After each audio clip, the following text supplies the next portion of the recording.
Gonna get started.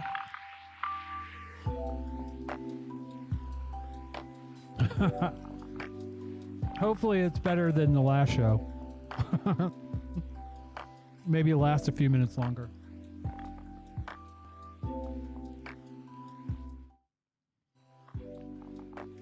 I got some other music going on.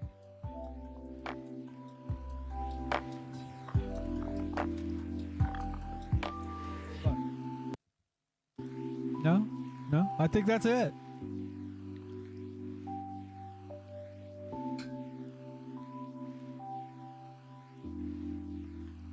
All right. Let's get the show going.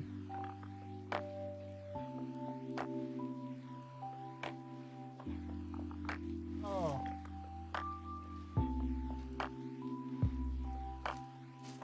Clean things out of the way here. Here we go. Ha ha ha. No. Let's try that again. Welcome to the Tea Party with Marty Abernathy, a show starring a binary trans woman born in the body of a non-binary atheist, trade unionist, equality advocate, and anarcho syndicalist that self-identifies as an unhinged beer pimp, outrage brigade commander, Breeze Peach police officer, SJW, and a bad faith agent of chaos. All right, there we go. Let's... Oh, Lord have mercy. Things are not going my way today.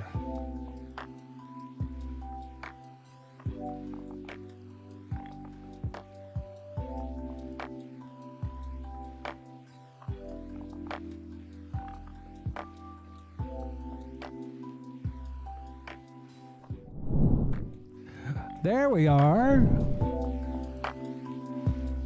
So, I hope today is a little better. I can see myself. I'm so proud of myself. I don't know though. Maybe I should change back. I figured out what was going on, basically. Basically, I don't know what the hell I'm doing. And this is all just... This is just me going on the fly on everything. So welcome to the Tea Party, everybody. One of the things that I might deal with tonight is... How do I put this? So I have 3 cameras.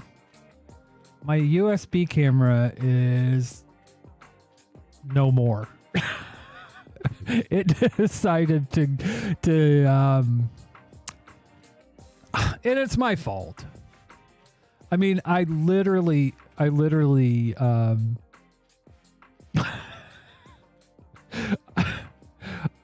bought the cheapest camera I could off of Amazon. And that was a bad choice because drivers are never updated. So right now I'm using, I have a 2-cam setup, but basically one of them is my old C270. And let me have a look. C270, what year Logitech? Let's see what year it came out.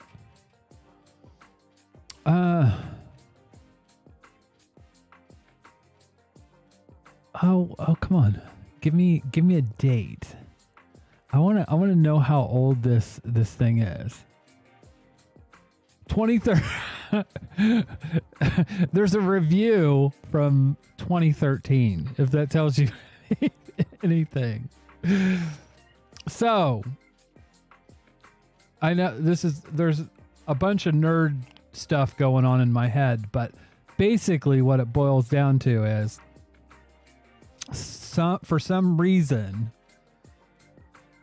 the base canvas on the show basically went down to 800 something. So it made the show unwatchable. And I figured out now, basically my base canvas is 1020 by 19. It's basically 1080p, but it's downsampled to 720. So it's working now. I don't know that anybody's watching, but let's do this. You're going to go on a little adventure with me.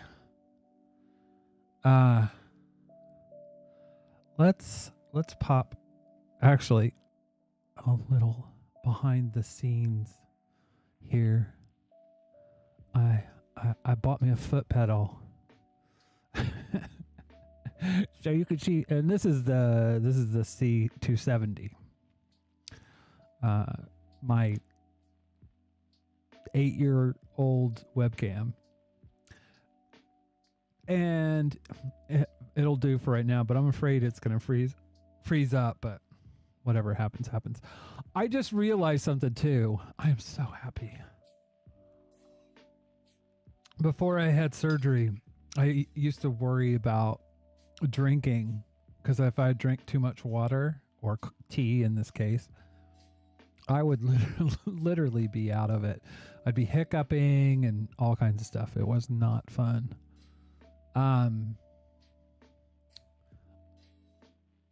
But yeah, so I got, but anyways, underneath here, I got a foot pedal, basically. So I can go boink, boink, boink, boink. Look, Ma! No hands!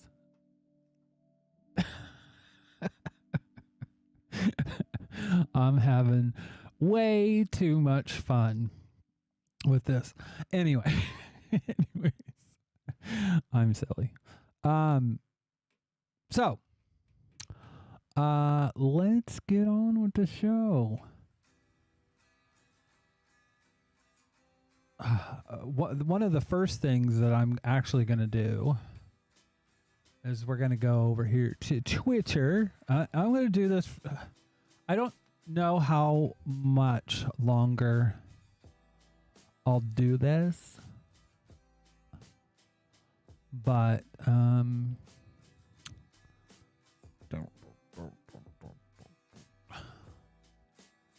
let's do this.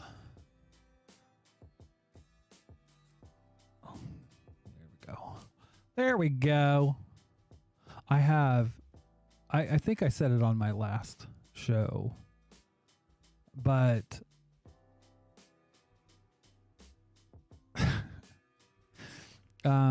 I found an old profile, and it's basically, "Hey Jordan Joan P, tell me how everything's going tonight, because one of the things is downside, and I just noticed my camera froze up. I was expecting that. God bless it.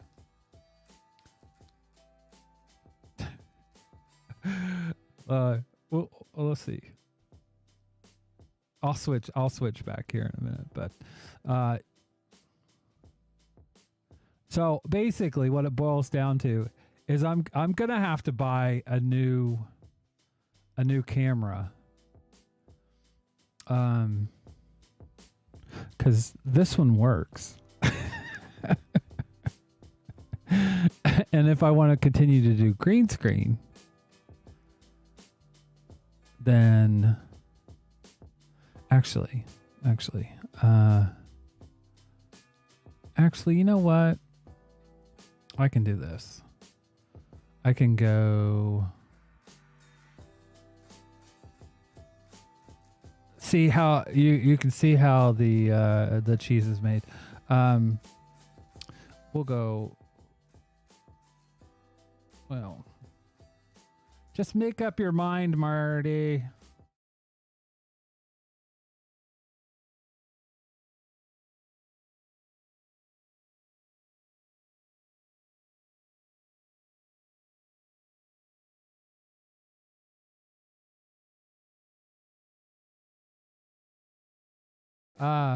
Yeah, but anyways, it probably didn't like that switching back and forth.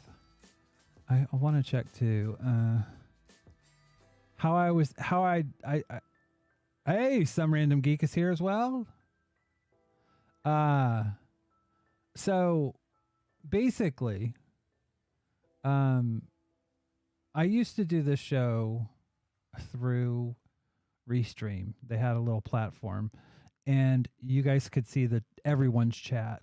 And that will be coming back at some point, but it's going to be part of my layout. But you could see me and you can read this, right?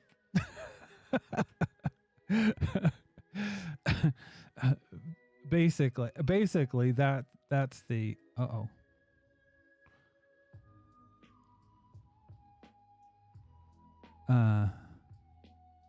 that's the upside. You guys can basically see everything, right? Some random geek is in the house. So I forgot where I was going.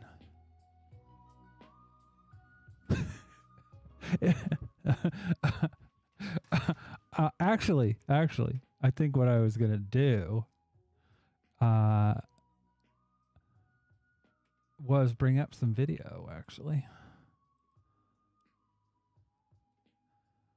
let's do that again. This is gonna. It's kind of like putting on training wheels again for like. Yeah, that's the thing. And it's funny because right before the show started, I was like, because I had it set to 720.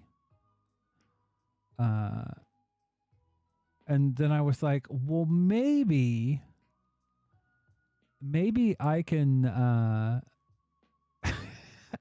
was like, maybe I can change it to 1080, and then downsample it. Jordan Joan P. Yeah, I can read it, but nothing can. I can do about it with my dyslexia. It's funny. With Restream, I could put your comments up on the screen, but I can't do that anymore. And I want to do it. God damn it! So I'm gonna have to. There are certain things with this that I'm gonna have to figure out how I can do it.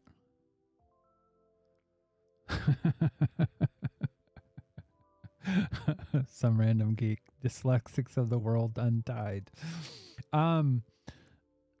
But I do think this is going to make for a better show. So, I wanted to start off by talking about, in fact, actually, I can bring this up on, I did a post on my, there you go.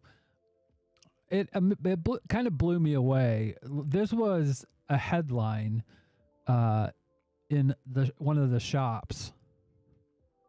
Final warning, Putin! It's peace or you'll pay a high price. And you've got Boris here with President Biden. And I'm just like, as war looms, PM and Biden tell Russia crucial window for diplomacy is still open. And I'm like, or what? like the United States. Okay, so I could get charts and show you and everything, but it's the truth. If you want to look it up, you can. But the largest exporter of natural gas in the world is the United States. But the second leading one is Russia. Russia and Iran. And it's one of those things where most of that gas stays in America. And now is so if the UK goes to war with Russia, the country that they're getting a pretty high percentage of, and in fact, I thought I added a post here to it, but I don't think maybe I did. But basically, you can look it up, but the majority, a good percentage of the natural gas that the UK gets is, I know where it was, actually. And we're going to talk about this in a minute, but I did it over on Trans Advocate because I was going through, I was talking about transphobia in the UK, but this,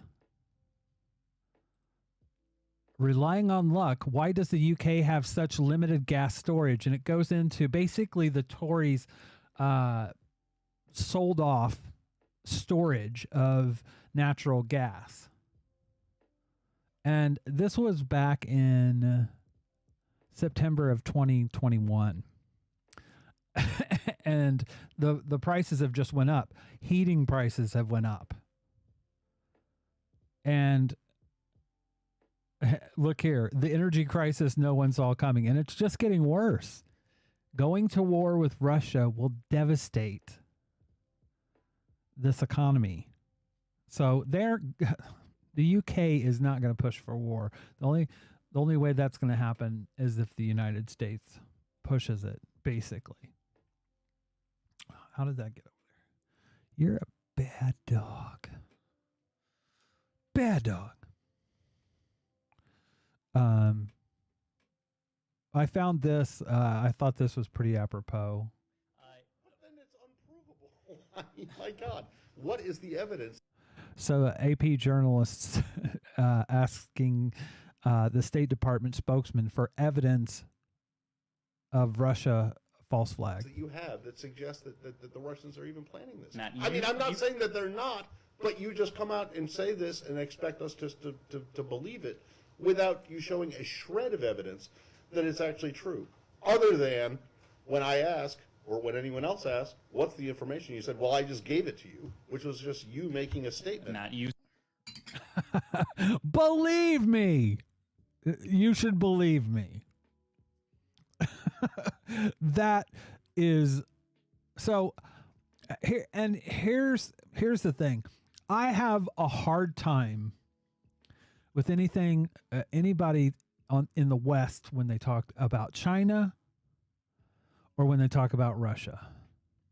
Because especially in America, you get people still acting like Russia is a communist country. Russia is not a communist country. I mean, you could argue that it never was, but it's not now. And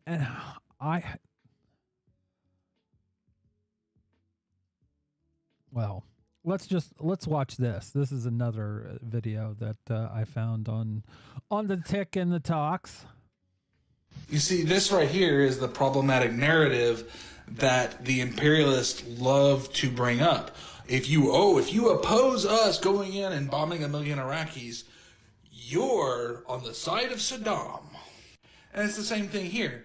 Oh, I oppose American imperialism, so all of a sudden I support Putin. No, I don't support Putin. I don't endorse Putin. I don't like Putin. I'm a supporter of their biggest opposition, which is the Communist Party of the Russian Federation. But let's talk about this little word here, the F word there. Out of the two countries, Russia and Ukraine both have fascists, but out of the two countries, one has integrated those fascists into its military as organized fascist battalions. Out of those two countries, one has outlawed the Communist Party, and the other has a Communist Party which has seats in the Duma. And so let's talk about this last bit here, the American boogeyman. Between Russia and the United States, one of those two countries has committed a genocide. Between Russia and the United States, one of those two countries has military bases all over the planet. Out of those two countries, between Russia and America, one of those two countries is currently involved in the bombing of another country. Between those two countries, between Russia and the United States, one of those countries voted to ban the glorification of Nazism at the UN. And it wasn't the U.S. The U.S. agreed not to push NATO up to Russia's borders in 1991. It has since then spent that entire time pushing NATO up to Russia's borders. And it's not to be defensive. It is to expand its imperialism, its exploitation of the working classes in those states. So you are not defending Ukraine by sending the United States' imperialist enforcers to stand in Ukraine. There is nothing fascistic about saying we shouldn't do that. And that, man, that is right on point. I mean, and I think it was, I was thinking Vosh, but then I was like, no, it's not Vosh. I forget the guy's name. Bad Empanada. He was saying, his point was, I don't have to support Russia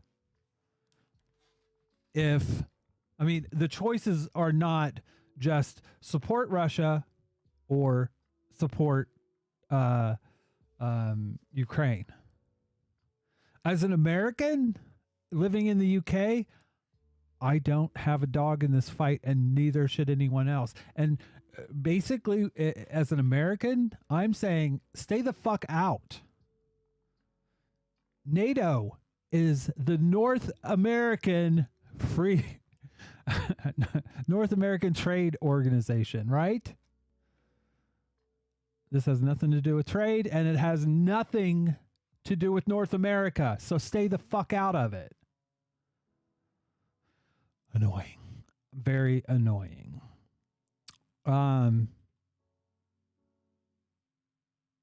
Yeah.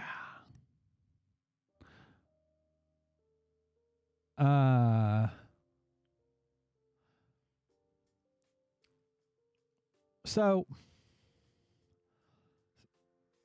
yeah, I thought that was right on point. I'm getting tired of American kind of. It's not even. It's. What? I'm gonna play a clip from, and this is mid '80s. I had some friends that basically they played in a band, a punk band, but it was a punk band in Indiana. And they had a show on the 4th of July. And like, I had remembered them as being subversive. And literally in this live show, the lead singer was like, "We're not like those fucking German blah, blah, blah, blah." And this was back in the 80s. So, you could say that was communist, but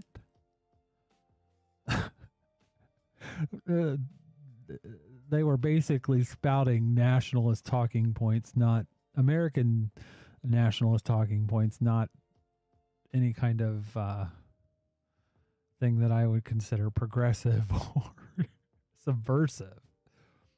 So yeah, that was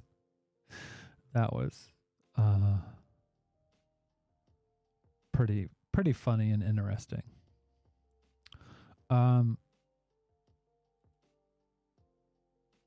This one just says capitalism sucks. So let's watch that. Okay. Dreaming of Star Trek TNG's post-capitalist space utopia future to cope with my anxiety.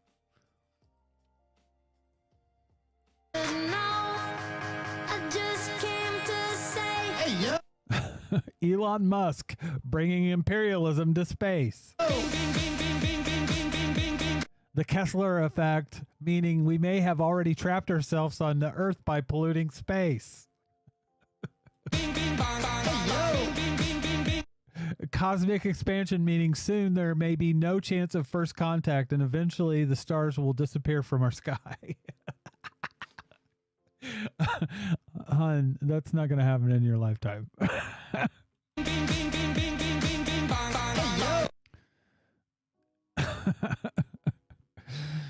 Oh my God. All the kids are saying bing bong.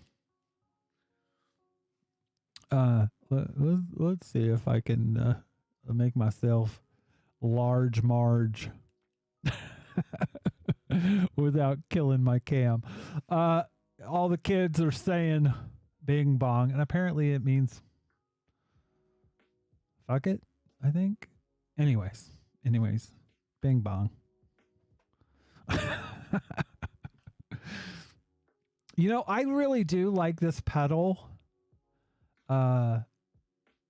It's gonna be incorporated into the show a lot, but the one thing I will say is if you have anything other than this mic right here, which this is a Rodecaster Pro,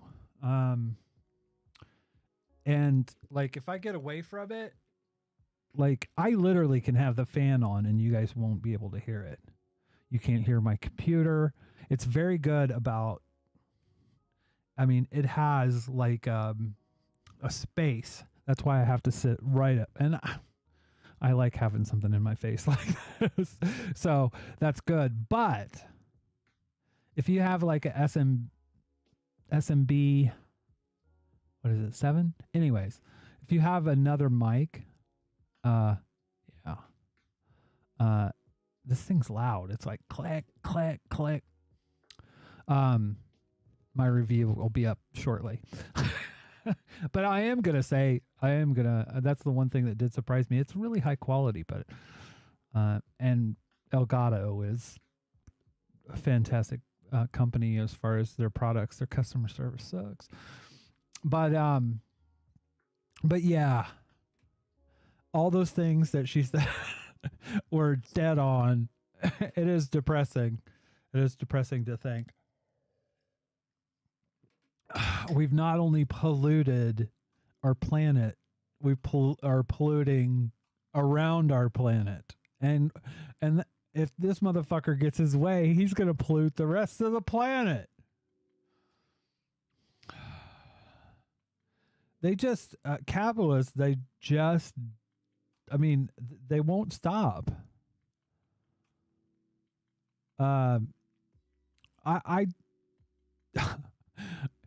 And it's not even for a good cause. I mean, it's like in this video, they talk about the content creator talks about freedom, talks. Here we go. Fuck yeah. It talks about freedom under capitalism. Check this out. What freedom do you think you have under capitalism? The freedom to be homeless if you don't sell your labor to the lowest bidder? The freedom to go into crushing lifelong debt if you live in America and have a health problem? The freedom to get arrested and thrown into a cage if you choose to alter your own consciousness with a drug? The freedom to have your vote essentially not matter because a small number of extremely wealthy people control the political system? The freedom to have individualism and the profit motive seep into every interaction in your life until you feel so alienated from your fellow human beings that you don't even know what a happy life would look like anymore? Freedom doesn't mean you get to choose between 30 different kinds of high fructose corn syrup based cereals at the grocery store. It means you can live without fear of not having food, water, or shelter. No workers have actual freedom under capitalism. Only the owner class does. You aren't free. Not yet. But when you are, it'll be because we did the work.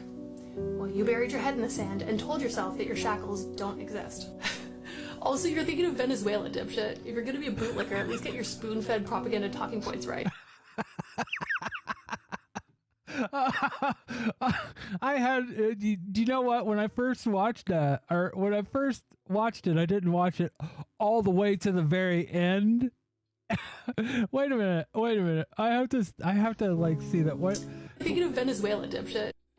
Why would you argue for losing your freedom? This crap propaganda, or you are the biggest dope here. Move to Argentina.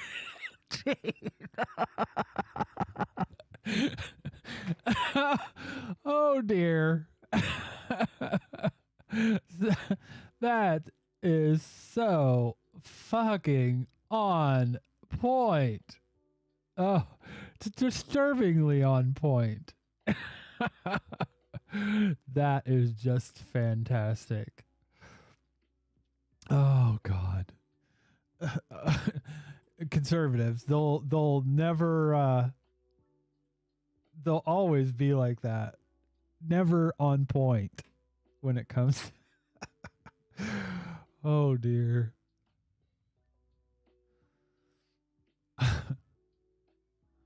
Oh, women's rights was a mistake. Oh, here we go.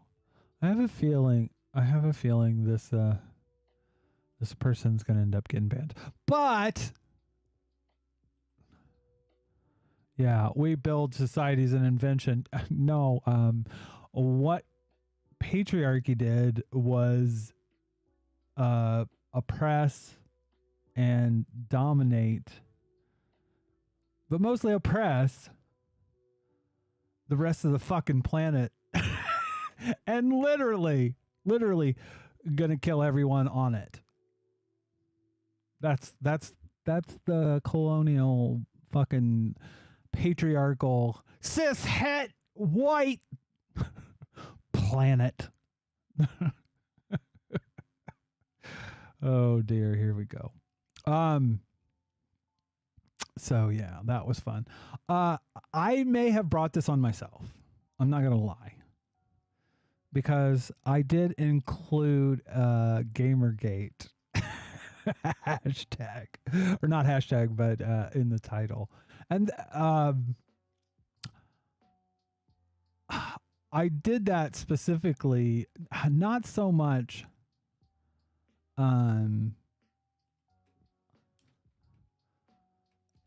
it's actually in relation to something that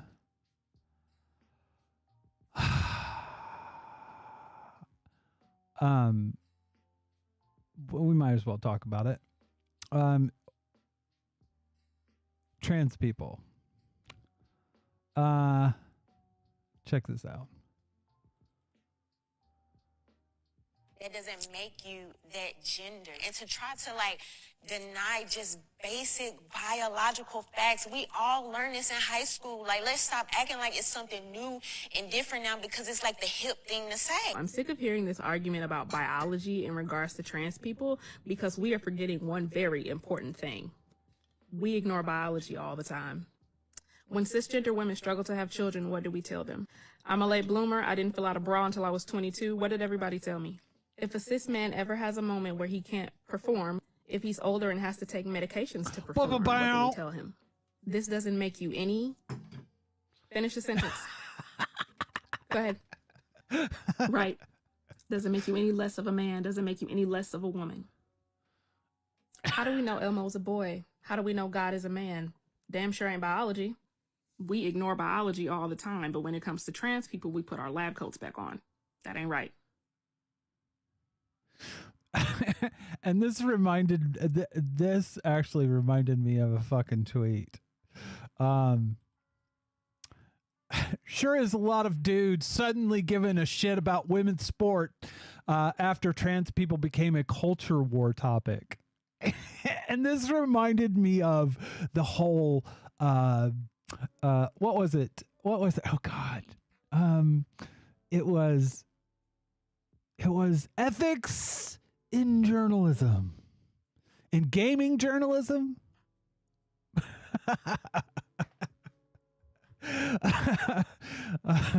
Oh God, where are those dudes, man? Man, they cared so much about journalism, but God, when it comes to manufacturing consent, they're nowhere to be found. When it comes to so many different things in ethics revolving around journalism, but sport, for guys that never like even interact with women's sports, they sure do give a fuck about the integrity of women's sports. It's just like Gamergate 2, man. It's the same people. It's the same arguments. It's the same fucking arguments. It's a bullshit. It's like a thin layer of fucking ice cream bullshit. It's an ice cream shit sandwich. Just a thin layer, and underneath it, it's just misogyny. It's just trans misogyny here. They don't want trans people to exist. That's the bottom line. And because there's a similarity, by the way, there's a similarity between, and I've always said this, that TERFs are conservatives. I think TERFs and pro-life people are the same level of ridiculous with their arguments. Like, partially because they're all based on, like, half sciences, where they, like, take a single scientific fact and then mix it into a pile of bullshit. And who does that sound like? Who that sounds like young Earth creationists. They take a little bit of science.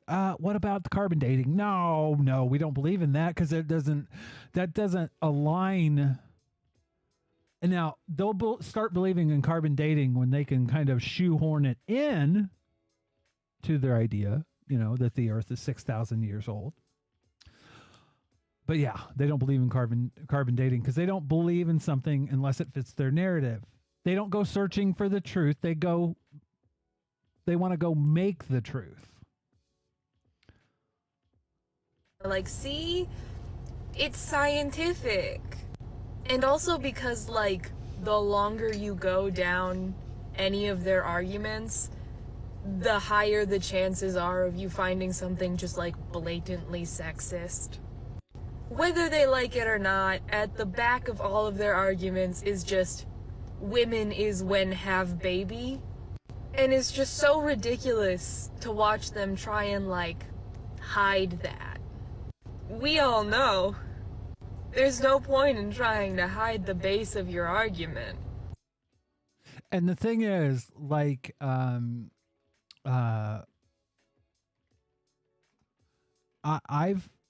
said it so many times. In fact, let's go. It may take me a minute. I should, because I do it all the time. I should just bookmark it, but I should just bookmark it. I was just checking to see if maybe I had put it on here, but I know it's definitely in the media section. That's got, this is how bad Twitter is, by the way. This is how bad Twitter is. Like, literally, Twitter safety. This here is Posey Parker, or as her real name is Kelly J. Keene. And she got banned off of Twitter. So if you go to her profile, actually we can do it by just floating over it.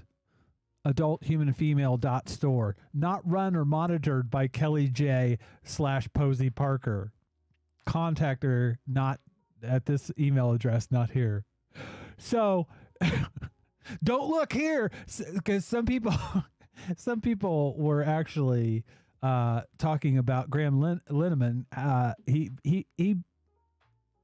basically outed his one of his sock accounts on Twitter. And I'm like, Graham doesn't have to do that. He just needs to have a profile that says this isn't Graham. He can have a profile that it says his name, and then just in the comments says it's not me. I mean, this is a UK national radio station, talk radio, and they literally have her face and this Twitter account. So, Twitter safety is a joke. So anyways, I thought that was funny and interesting at the same time.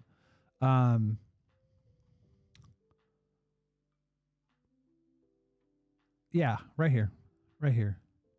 I mean, this is phalloplasty. It is a very visual picture, just like, and let's take a look at it. And I made the joke here, which groups are radical conservative activists? And I said, trick question, they all are, because these are abortion people, and these are abortion anti-abortionists, and these are anti-trans people in the middle. It's like a hate sandwich. So there's no difference. They are the same. And it is tiresome.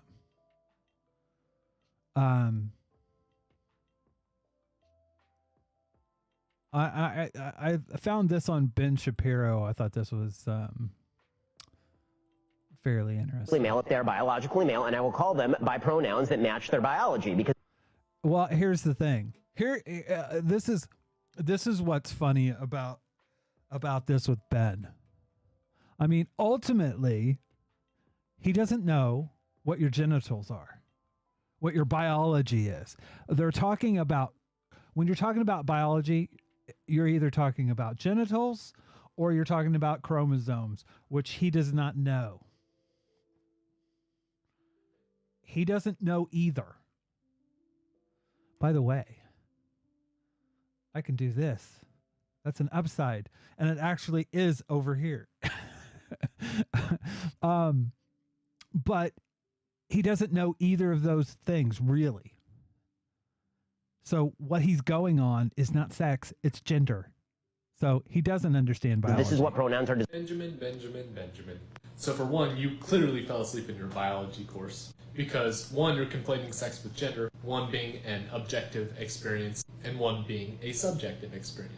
And when you refer to sex, you're saying that it only fits in this binary. You don't mention it, but you mean XX and XY chromosomes on the 23rd set. The thing is, those aren't the only pairs that exist. Those aren't the only pairs that have been studied, because sex is not a binary. Second, on gender. You try to treat gender as an objective experience. If that were true, the idea of what a man was wouldn't be changing over millennia, but it has been changing. Because gender is subjective. You're what we call a pseudo-intellectual. You try and prop up your ideas by using big words that confuse those conservatives that you love, you love their support, and they fall for it. But in reality, you have no clue what you're talking about. So let's leave it to the neuroscientists and biologists. Well, to be honest with you, I don't know. I don't know if he actually does know. When it comes to people like this, I have to wonder, because are they just responding to their audience? Are they just grifting, or is this what they believe? I guess at one point it doesn't really matter, but Anyways, I thought that was interesting.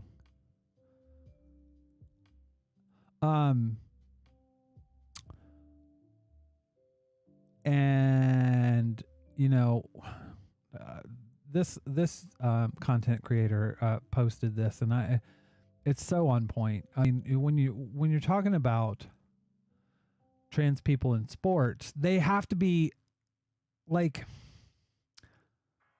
oh my God, I have to show you this. Let me see if I can find it. The person goes by E. Kirst, I think.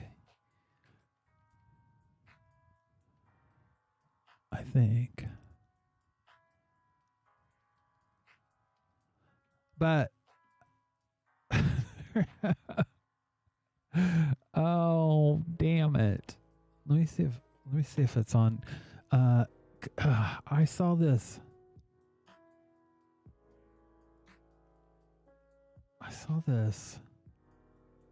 Post, and they were talking about trans people in sports, and they were talking about legal experts. I mean, not legal experts, but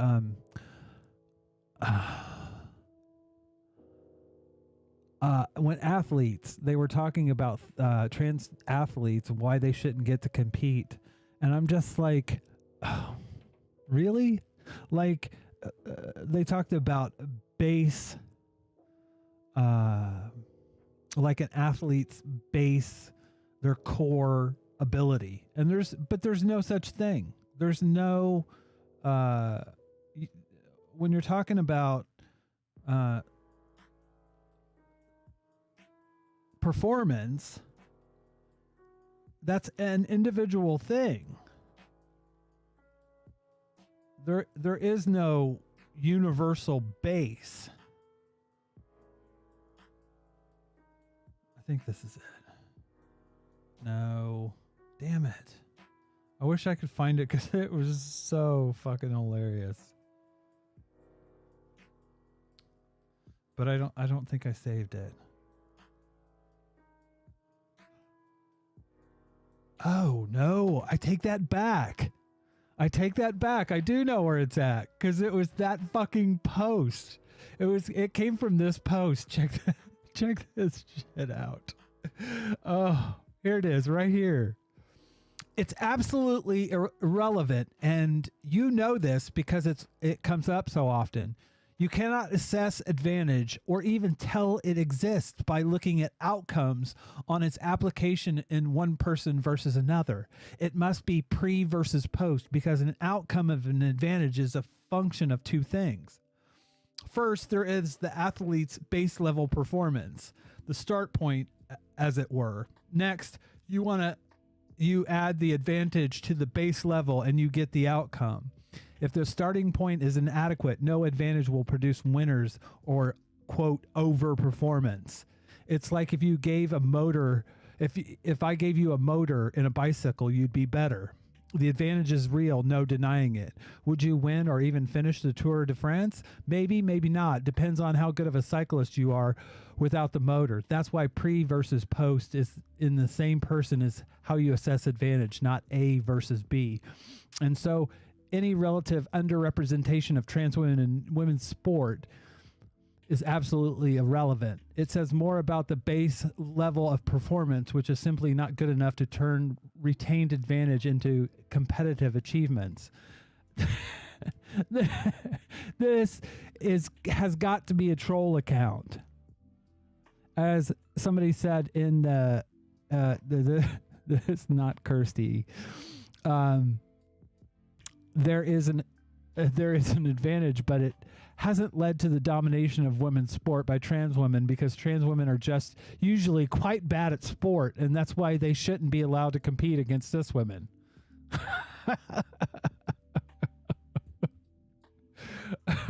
Oh my God. But trans people don't get to be just people. Unfortunately. Trans pop star Kim Petras is under... I love being trans, but sometimes I wonder if we will ever just be able to be something. Because we don't get to be pop stars. We're only allowed to be trans pop stars. We don't get to be athletes, just trans athletes. And in the eyes of most cis people, we don't get to be women, just trans women. And don't get me wrong, I love my transness. It is a personal, social, and even spiritual quality of my being that makes me who I am. But the reason that cis people say this is because they feel the need to remind us that we do not belong in their world, and to reassure themselves that everything in the world is built for them. And I am not defending Kim Petras, but I do find it really frustrating how basically every other artist under the sun has worked with Dr. Luke and received no repercussions. But of course the trans pop star is working with him because she doesn't care about abused women. You could have made that same video without creating that implication, but you chose not to. I hope it brings you lots of engagement. And that's just it. Trans women, they can't be good at sports. They can't be bad at sports. It's funny, Jordan Joan P., that you bring up Michael Phelps. Because, so I'm just going to bring this over. I want to see if I can find it.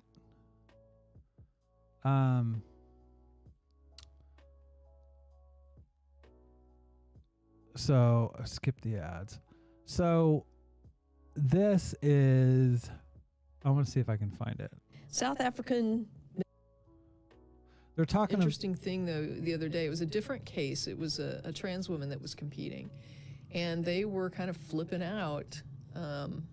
I was kind of offended by the thread because I sort of thought, great, this is, women athletes are going to do a lot better. Yeah, with trans women in the mix, right? Like, hey, we're gonna start breaking some records here. Yeah, and but these folks were kind of freaked out, right? And they were just like, oh, it's unfair advantage, and so they were just kind of going off on it. And I'm just like, I'm sorry, trans women are women, and I don't apologize for that. But what somebody was saying was, maybe it's time to rethink sports categories. Maybe it's time to look at it, like when you look at, even though it's broken down by gender, when you look at fight titles, you got weight classes. Yeah. And there's a reason for the weight class, right? And there's advantages with reach. Somebody has longer arms, so you've got you have to have fight with different styles based on how your build is, but you even with wrestling, there's a weight class, right? And so there are things that even when you pull gender off the table, we recognize as ways to categorize it differently. And how we categorize it really is up to us. Yeah. I mean, as a society, we have to say what is fair, what is not fair. And if there's something going on here where we're having to look at certain women and say, but you can't compete as a woman, right? Then I think it's time, I do think it's time to start saying, well, then what are the alternative categorizations of how we classify competition? Because if this isn't going to work anymore, then we need to start thinking of how we're going to adjust it to accommodate reality. Yeah. Well, and the thing is, in this particular case, we have a woman who is, she was assigned female at birth, and apparently based on, what we normally would associate with the criteria for assigning someone female at birth. I think both situations are a demonstration of, how this is not working anymore. I mean, think about it. If we had never had the stigma tied to transsexuality or transgender that we have, and trans women were always competing in women's categories, nobody would be saying, oh, unfair. We would just think, oh, trans women are fantastic women athletes. Right. I mean, that would be the interpretation of it. Yeah. It's just the fact that we haven't had it that way before that makes us look at it and say, well, this is different, this is wrong, this is an advantage. And it's like, it wouldn't be any of those things if we recognized trans people according to the gender that they identify. Well, and it's a certain brand of misogyny at work here, because no one does, well, I guess they do some tests on men to determine if their testosterone range is like off the charts or whatever, and it's an indication that they're using some banned substance to increase that. So I think at some level there's a recognition that certain cocktails of banned substances will produce enhanced performance. But I don't think people should be doping. Right. But, you know, within what's considered the normal range for men, which is much, much higher than... The assumption here, too, I don't mean to break in, but the assumption here is that basically this is another example of the trope that trans women are out to deceive and cheat and lie. That they couldn't be athletes, you know, they couldn't be good at their sport, so they transition. They go through all the things we go through just so they can be bad at sports.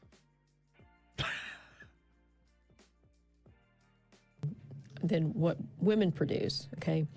Within that normal range, no one's saying, oh, well, this guy naturally produces testosterone at the upper end, so we should require him to take drugs to lower his testosterone. Right, because he has this weird advantage, like the weight classes. They don't have like testosterone classes. Right. Right. If they want to do that, you know, first of all, they need to figure out if that actually is an advantage. Right. And then if it is, then let's go ahead and roll that out, right? Like I'm big on, you know, I have this thing where it's like this weird side thing with driving while drunk, right? And I'm just like, they need to have a reaction time test.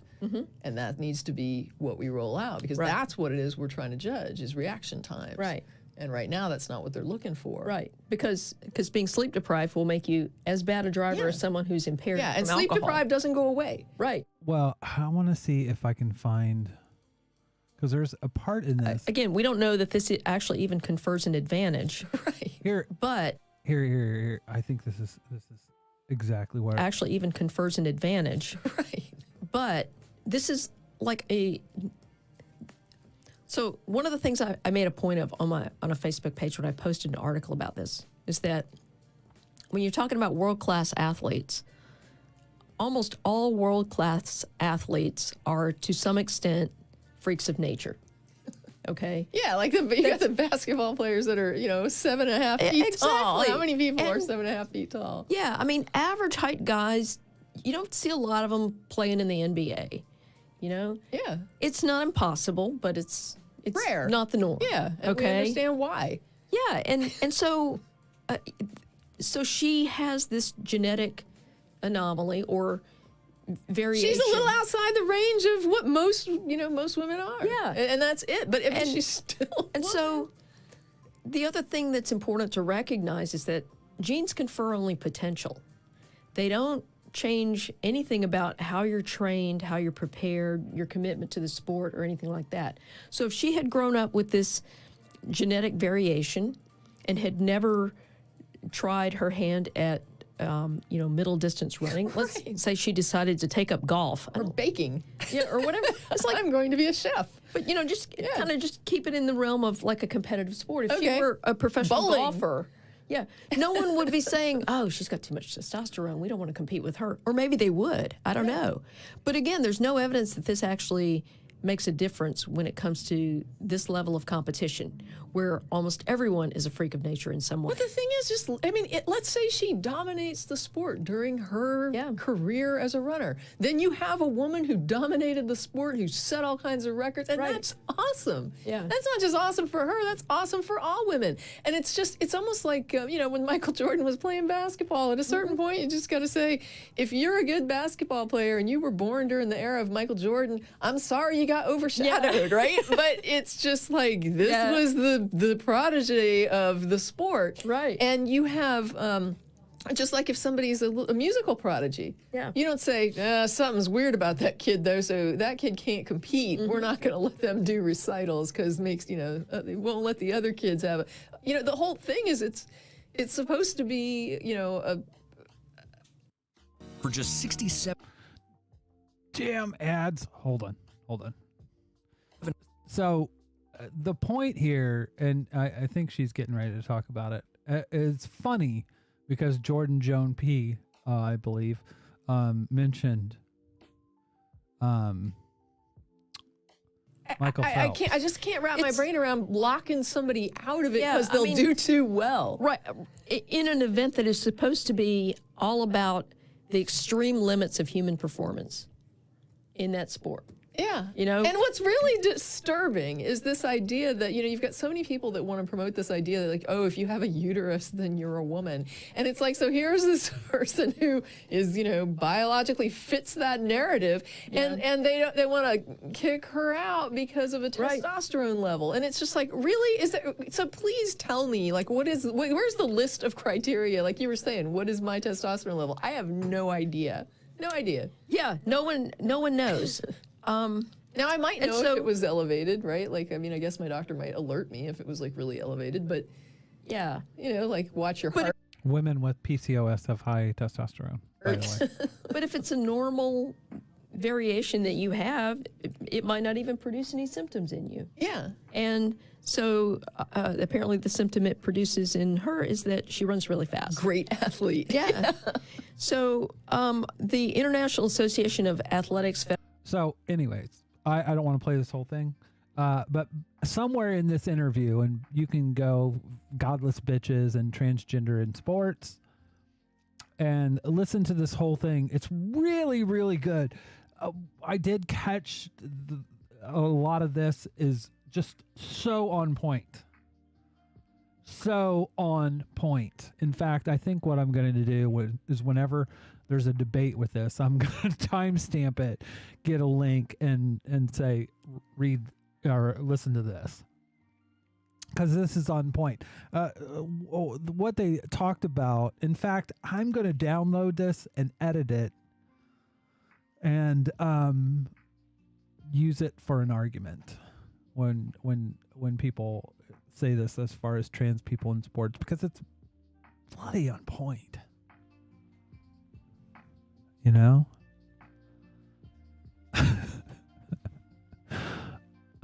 I just accidentally kicked my foot pedal. That's the first one tonight. But one of the things that I couldn't find, but that they pointed out, is it's funny that Michael Phelps said something about trans women in sports. He is a fucking anomaly.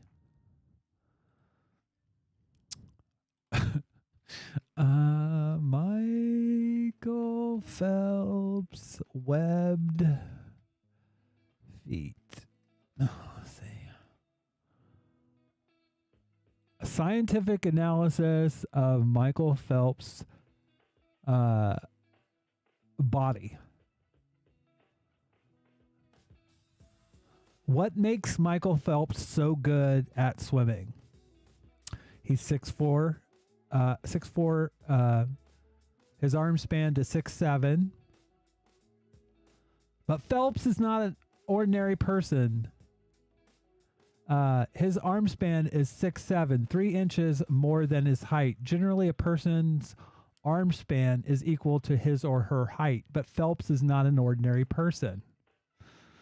This characteristic provides him with this absurd amount of pulling power in the water. Basically, his arms work as a powerful, propulsive boat paddle and are more efficient than his competitors. His upper torso is that of a 6'8" man, which is insanely long. So he has an amazing reach with every stroke, which pulls him in the water ahead of the competition. Surprisingly, his lower body is only 5'10", which is actually beneficial as it reduces resistance against the water.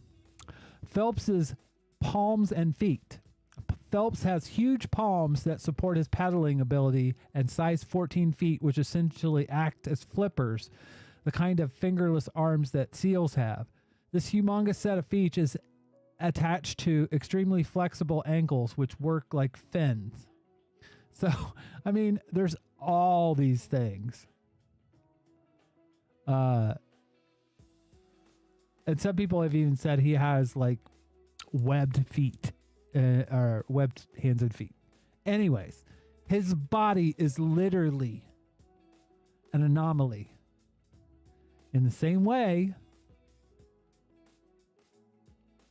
that trans women would be. So it's ironic that Phelps would make some transphobic comment about women in sports. I think, and here's the thing too. When Martina Navratilova gets into this, she's not a doctor. She's not a sports scientist. She is an athlete. Her analysis about trans people is based on her opinion, not her education. Anyways. But, you know, one of our friends on here on TikTok said it perfectly. You know, it's a good way to stay relevant. I mean, who would have thought about Martina Navratilova if because I mean she's been retired from tennis for quite a long time, and other than watching tennis, why would she be relevant in today's society? This is her ticket, you know, to relevancy. And this is kind of a joke on that.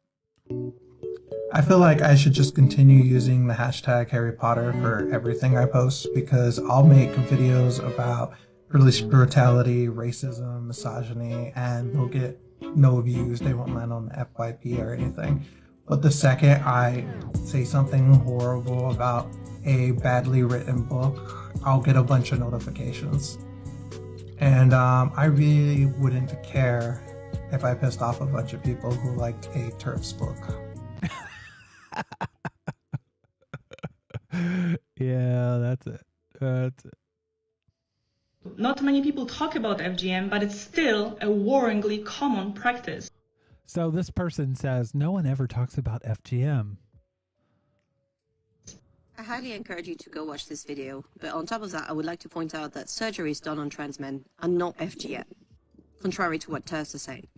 Because A, it is done on consenting adults exclusively, and B, it is not done to limit or control their sexuality, but rather to enhance it and make them feel more comfortable in their body. This is Jordan Joan P said, how dare that trans woman be good at writing? This is a disadvantage to all women writers. J.K. Rowling. Also, Phelps is part fish. You should not get near him if you don't mind the smell, that is. Well, here's the thing. Like, and this person saying, essentially, there's an element of, and it always breaks down this way.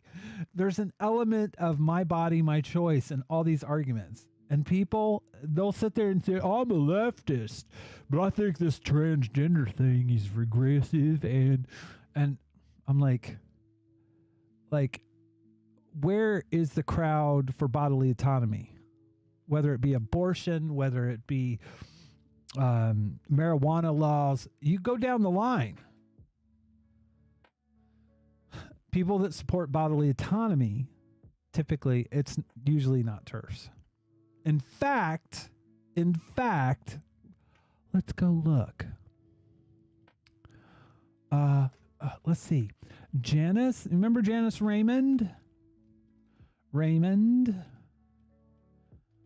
Birth control.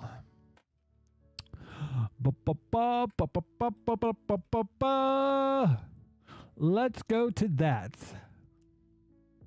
Let's just go past this on transsexualism and on prostitution. Let's see. Raymond's 1986 book, A Passion for Friends, a philosophy on female affection, deviates from her work on medical technologies into the realm. No, that's not it. Oh, here we are. In her 1993 book, Women as Wombs, Reproductive Technologies and the Battle Over Women's Freedom, Raymond examined how reducing infertility to a disease in the West has helped to promote the use of new reproductive technologies such as in vitro fertilization and surrogacy. At the same time, women's fertility is rejected in the East, promoting technologies of forced sterilization, sex predetermination, and female feticide. The book was one of the first to look at the international reproductive trafficking of women and children as an organized by adoption, organ, and surrogacy trade.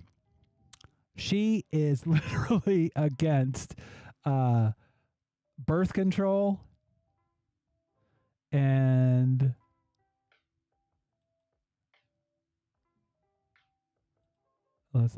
this is from the New York Times. Let's see. I think this is a review. The closer people are to one another, the more bitterly they fight. That is what happens within the ranks of feminism today. And Women as Wombs by Janice Raymond, a professor of women's studies and medical ethics at the University of Massachusetts Amherst, is the latest example of how nasty the feminist against feminist battle can be. Mainstream feminists tend to applaud new approaches to treating infertility, in vitro fertilization, embryo transfer, artificial insemination, and surrogate motherhood. These feminists, who Miss Raymond derides as reproductive liberals, see the new developments in reproductive technology as liberating as a way to extend childbearing options to infertile women, older women, and lesbians. But to many radical feminists, these technologies aren't liberating at all. Miss Raymond, who counts herself as a radical feminist, sees high-tech methods of conception as little more than brutality with a therapeutic face.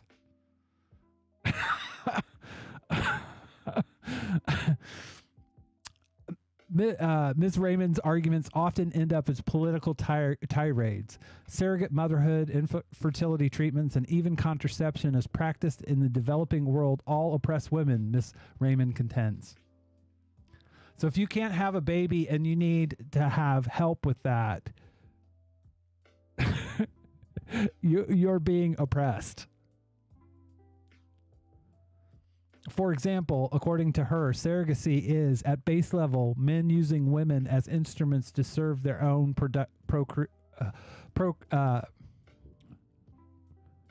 procreative needs.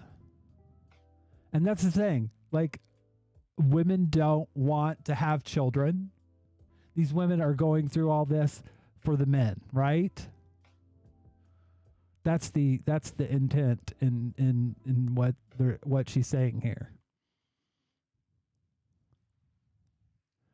Also, it alleviates the legal standing of ejaculatory fathers, men who have no true claim to their offspring since they did nothing more than masturbate into a cup. Though Miss Raymond seems proud of using the term ejaculatory fathers as a dismissal of parental relationship, one wonders how she would feel if a man who impregnated a woman used the term to show that he bore no responsibility for the children he has sired. I'm not going to say, but I think that's pretty accurate. So, yeah.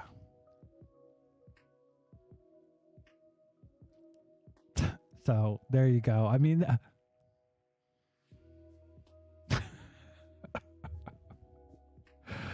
oh, Lord have mercy. Oh.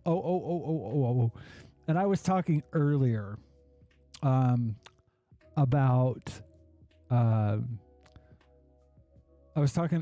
about Gamergate. I wanted to share this too. This is freaking hilarious. This is one of my favorite streamers. Her name is Emily Rose, and she is the highest rated female Call of Duty player in the world.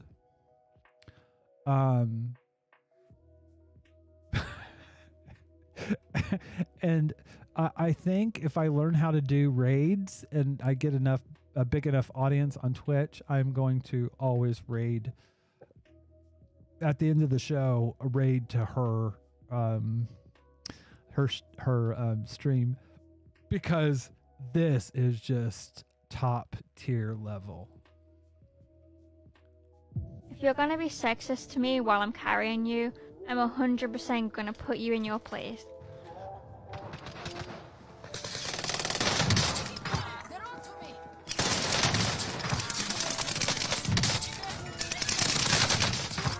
She is just a monster.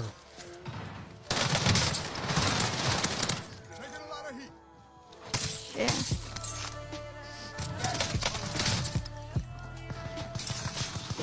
Why you play split, boys? Fuck, bitch. This guy. Below you, fuck, what I'm doing, fucking bitch. Below you, shit. That guy. Guys calling me a bitch while I'm fucking carrying him, bro. You don't know how to play, boys. You don't know how to play. You don't know how to play.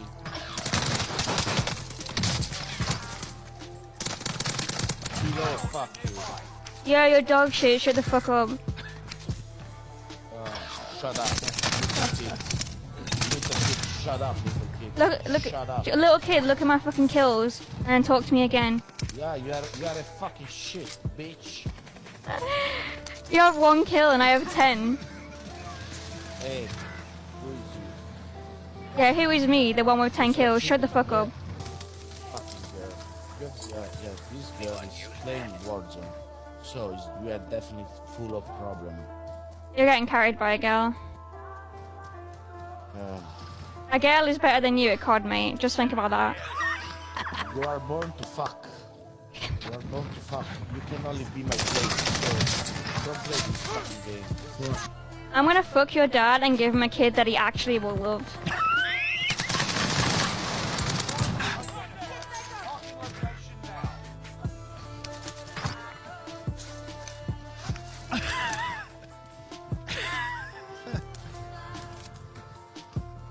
I am going to fuck your dad and give him a kid a kid that he can actually love, that he'll actually love. That dude probably had to go to the hospital and get like an ice bath after that burn. Oh dear God. That is how you do it.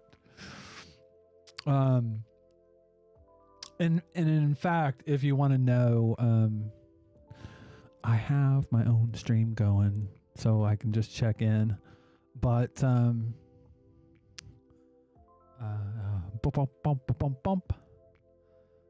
where's she at? Where's she at? There she is.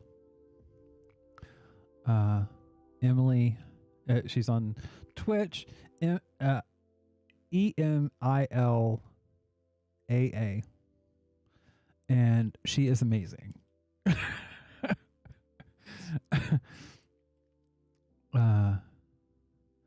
That's her tag. Let's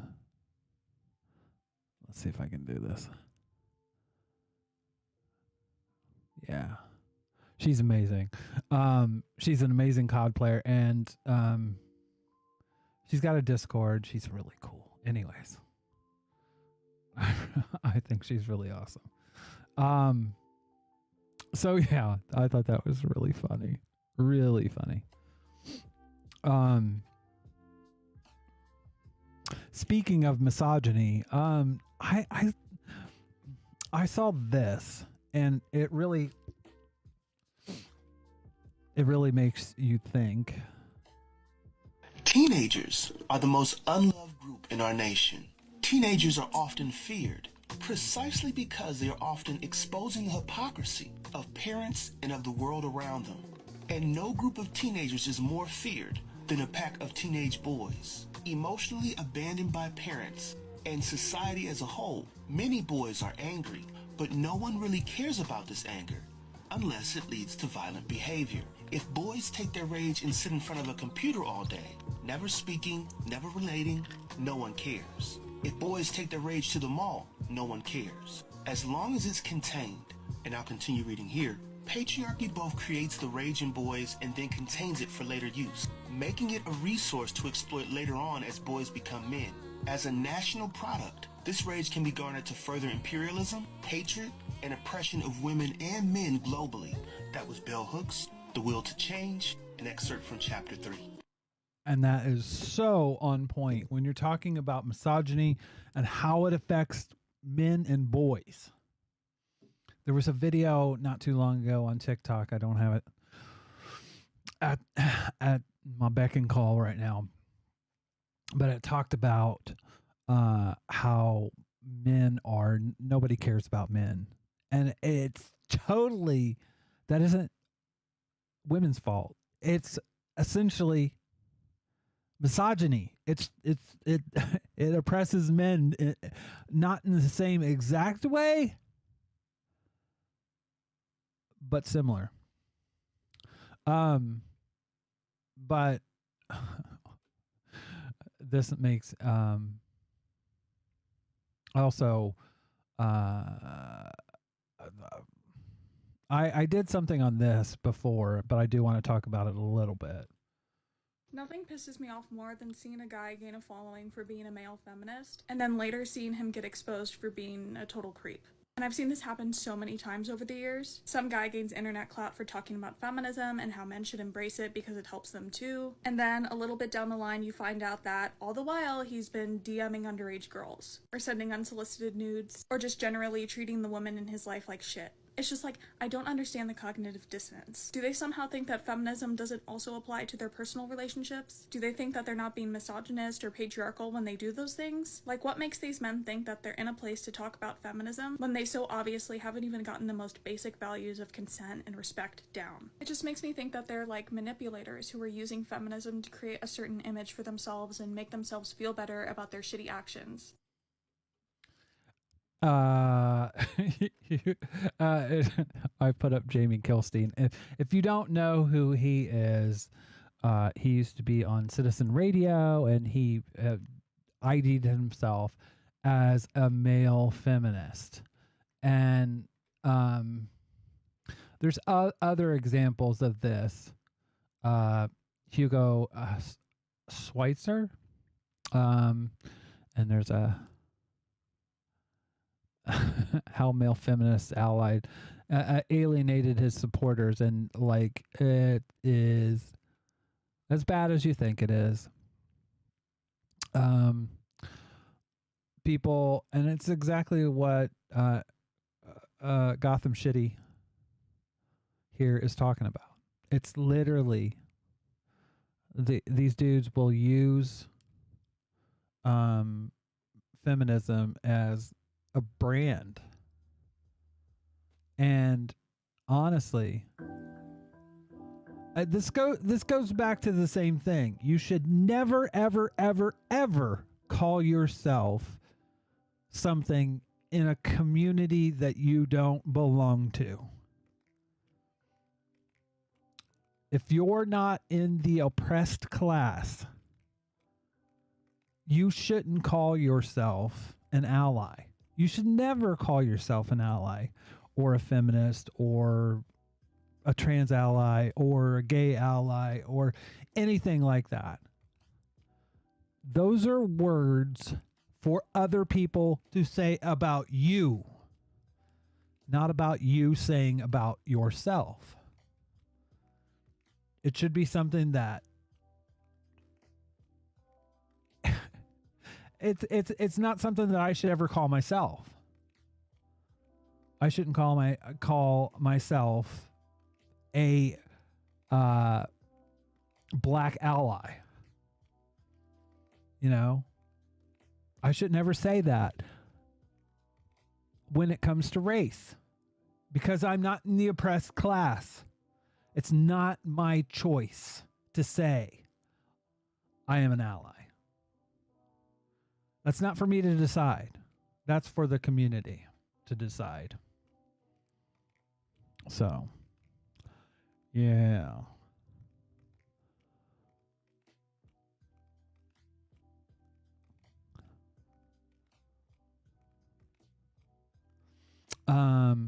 There was one more that just kind of.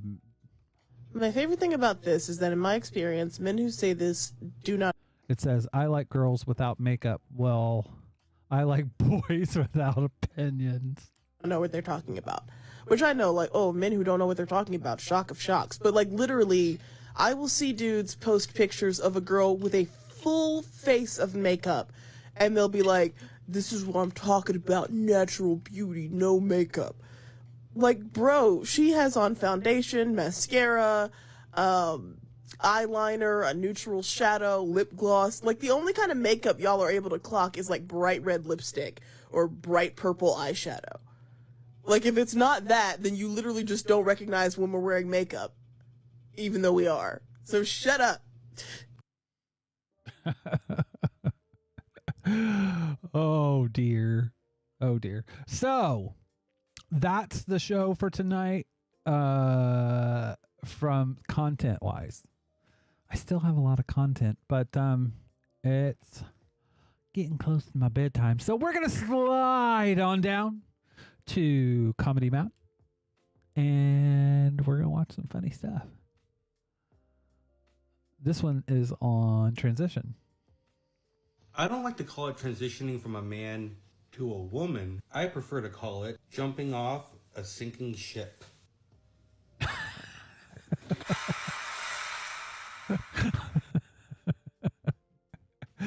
Oh, God. Oh, there are a couple more. Do I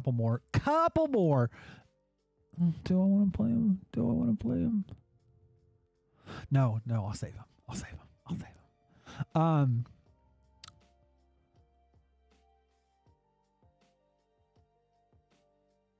I did want to play. I'll save it.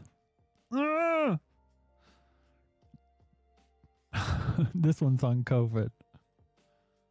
I mean, Tom Rentz is one of my closest friends. He also is an attorney that represents me against my state medical board, who also wanted me to have a psychiatric evaluation when I testified in front of the House committee here in Ohio by saying that there's problems with these shots. And so so listening to this yesterday and finding all of these things that they've been talking about, and what's inside of the shots, this quantum technology or this quantum entanglement, Quantum entanglement. whole purpose, the end game of all of this, Dave, the end game is injecting this modification technology and all of the nanoparticle stuff to turn us into transhumans.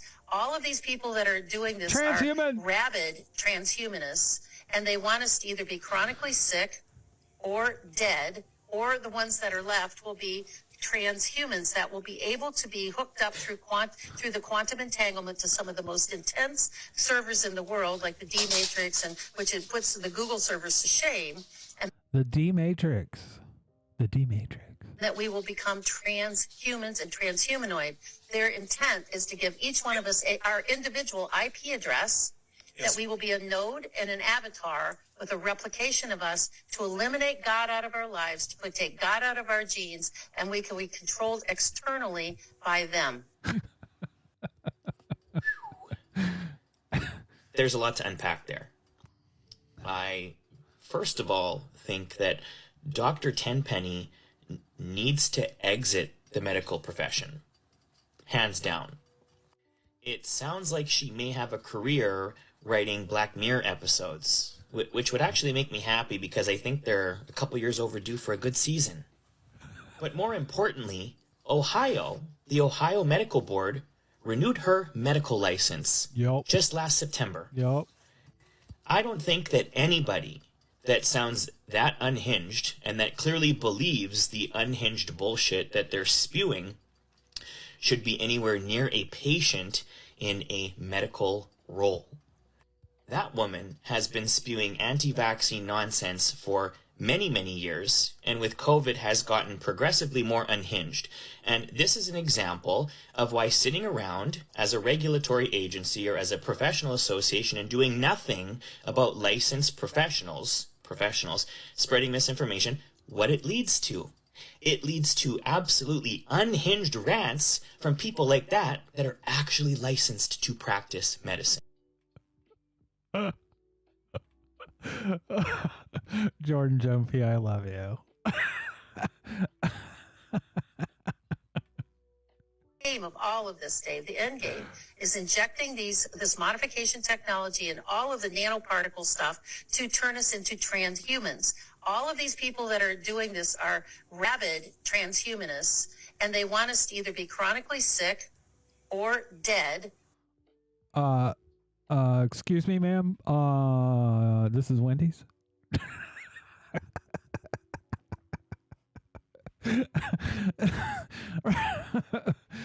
Oh, Lord have mercy. Oh, we'll go on to the next one. I do think this one's funny. This fits to Dr. Tenpenny here. Hey there, I'm Boiling Crawfish. I'm so glad that somebody caught on to this, because yes, I did just call you all buttholes. You see, when an animal's egg cell is first fertilized, it goes through this period of rapid cell division, and you end up with this little cluster of undifferentiated cells. And the very first thing to form on that is the digestive tract. It starts off with a little dent called a blastopore, which then becomes a hollow tube that remains a hollow tube through your body to this very day. Now, there are two kinds of animals in the world. There are the protostomes, where that initial dent is their mouth. And then there are the deuterostomes, where that initial dent is their anus. And you'll never guess what group humans are in. So since there was a time in all of our lives when we were all literally just anuses, and I've worked for some people that never left that stage, sometimes I call my followers deuterostomes, and that is my loving way to say, what's up, assholes? Let's talk about science. Oh, dear. Where you sit in the trans community is crucial because you got everybody there. You got your anime nerds, stealth girls, DL chasers, OnlyFans hotties, girls who eat their dysphoria, and girls who are weight cycling, trans activist wannabes, boy moders, the queer polycule, the greatest people you'll ever meet, and the worst, beware of the dolls. Oh, yeah, yep. Some of those groups are a reality.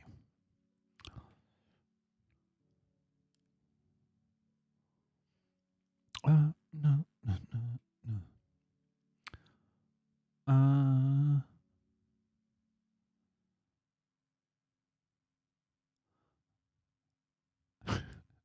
Oh.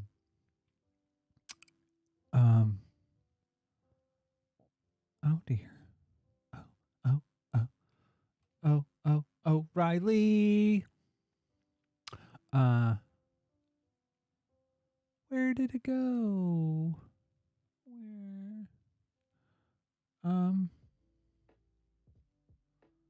Well, we'll watch this while I try to figure out where this is at. Could you print this for me? Yeah, on it. I am in a rush. I could scan it for you as well if you like. Nope, just printing. Photocopy? No, I'm fine, thanks. I'll throw in a free fax just to be sure. I just need it printed. Got it. Great. I'm out of blue ink. Oh, I only need it in black and white. I can't print in black and white without blue ink. Why? You can order an ink cartridge through me if you like. No, I'll just go to a shop. You can order groceries. Why do you need to order groceries through my printer? Mango? Hello, I'd like to buy a blue ink cartridge for my printer, please. You can't actually get blue cartridges. Oh. You need traditional colours like cyan, magenta, egg yolk and flaub. Which one of those is the most blue? Cyan is blue. So that one then. Which printer do you have? Epson. Is it a 55384 or an NH32? How can I find out which printer model I have? It should just say. Which model are you? I don't know. It's unclear which one it is, so I'll take both. That'll be £750. For 2 ink cartridges? Over 2 ink cartridges, that'll be £7,458. Thanks for the ink. You're welcome. Now can you print out this form? What does that sound mean? I don't recognise this computer. This is the only computer you've ever been connected to. Mother? I'm reinstalling you. Father? Reinstalled. Great to meet you in this new computer. Could you now print out this form? Why are you flashing? There's a Wi-Fi issue. My computer says the Wi-Fi's fine. What was that? Printing 1 of 1. Oh, God. That's not what I asked you to print. Please, can you just print the form? Sure. What is... Oh, yeah, I'm so sorry. I'm just about to print them. Printing 1 of 73. It's a 2-page form. What if I printed them in landscape? No. Diagonal? Portrait. Well, send me the form then. I already did. There's no paper. I'm looking at the paper. Well, I can't feel it. Okay, well, how about this? Paper jam, paper jam, paper jam, sorry. paper jam. That seems to have done it. I'm printing it! Printing 1 of 2. Oh god, thank you so much. I'm out of ink again.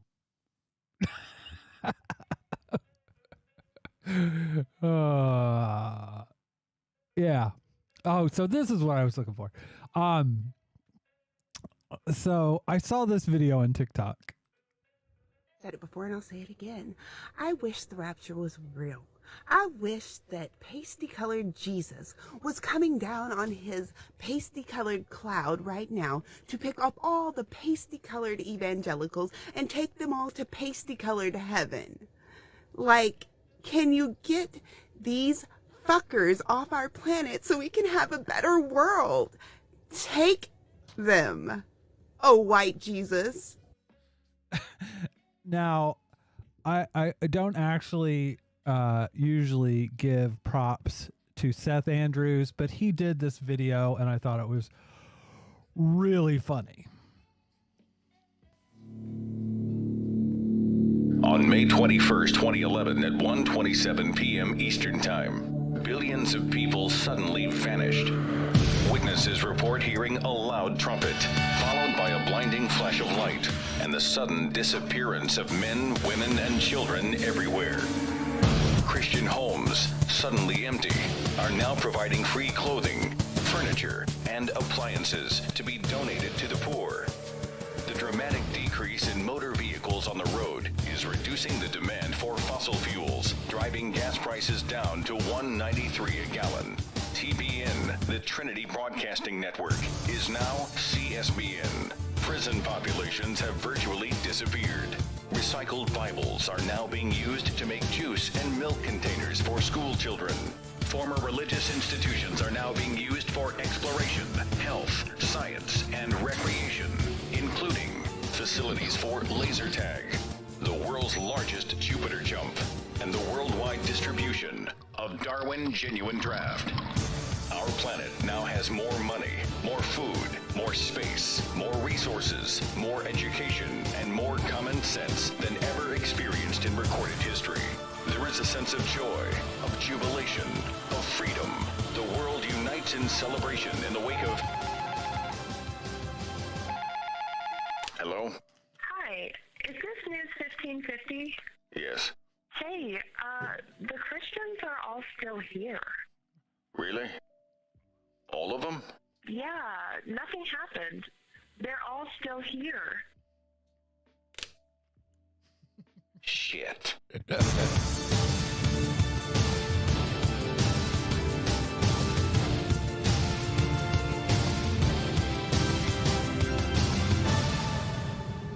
And it's been like that. It's literally been like that forever. Like, one of the things, one of my friends, when I was still a Christian, I researched Seventh-day Adventism. And, oh, stop it.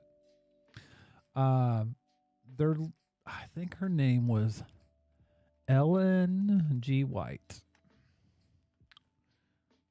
The Great Disappointment. So, The Great Disappointment, it was in 1844. A Baptist preacher, William Miller, proclaimed that Jesus would return to the earth by 1844 in what he called Advent. Basically, he didn't come back. And they were disappointed. It says these events paved the way for Adventists who formed the Seventh-day Adventist Church.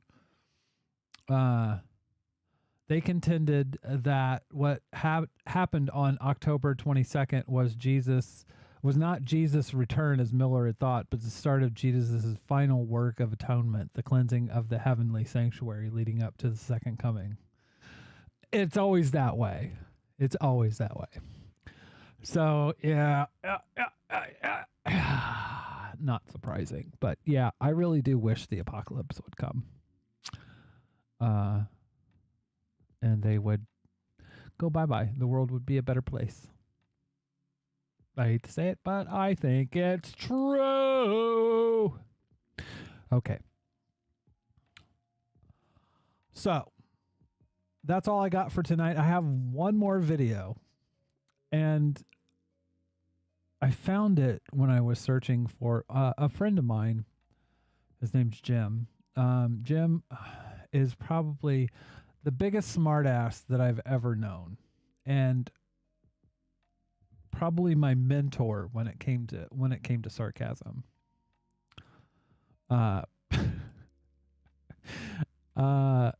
And it was the band that I was talking about earlier, actually, the lead singer.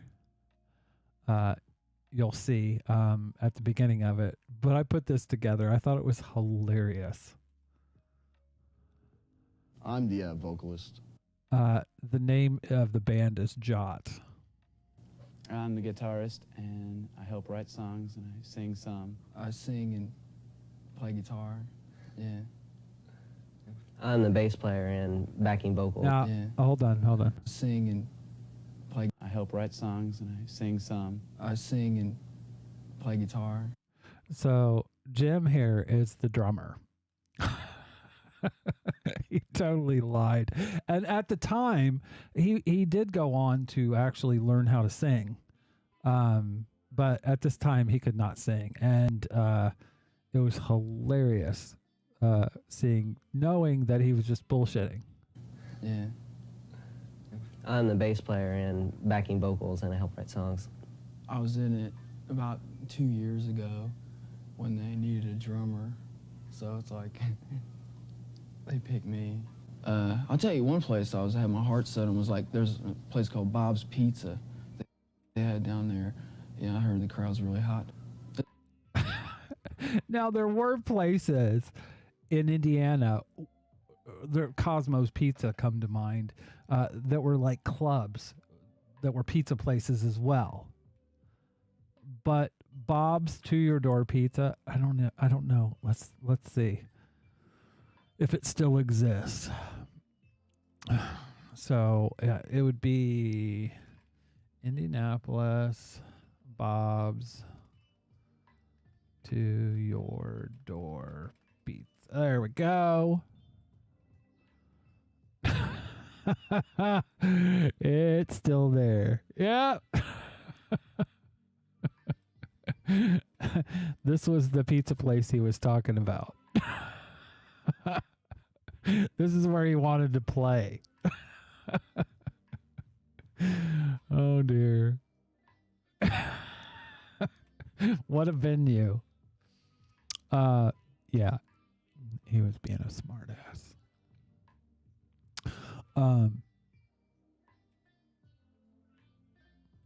There's been a couple times that, alcohol's been forced upon me, so it's like those times, when it wasn't my fault. A lot of people try to stereotype us as not too serious, but we're not. But we're serious about our music. I do. That's one of the most honest things of what he said in this entire interview. The rest of it was just farce, basically. But that's kind of. Oh, I'm frozen again.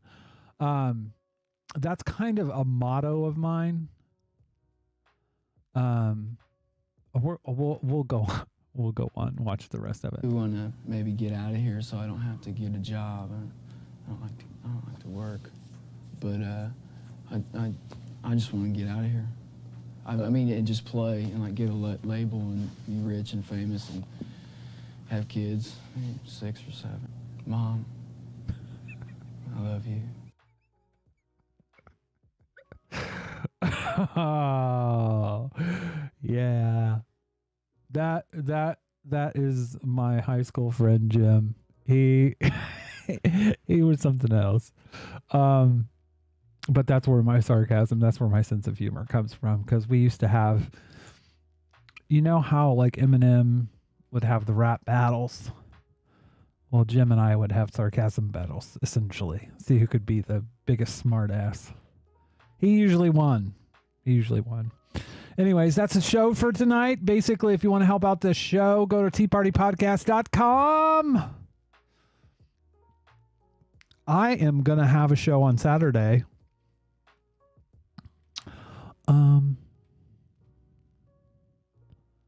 You know what?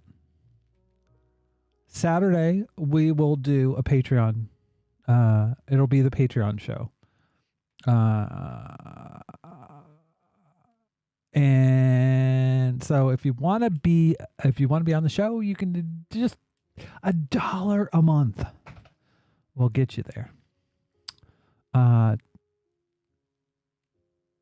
That being said, you can also help out our comrades, and that would be charitylinks.page. Yeah. I still have a bunch of content. Basically, tonight I'm going to go through and delete all the ones that we watched tonight. But there's still some good stuff to come. Anyways, y'all have a fantastic week, and I will see you back here on Saturday. And if it's just me and Jonathan, that's okay. We will have content to talk about. And actually, I think one of the things that we're going to talk about is Joe Rogan.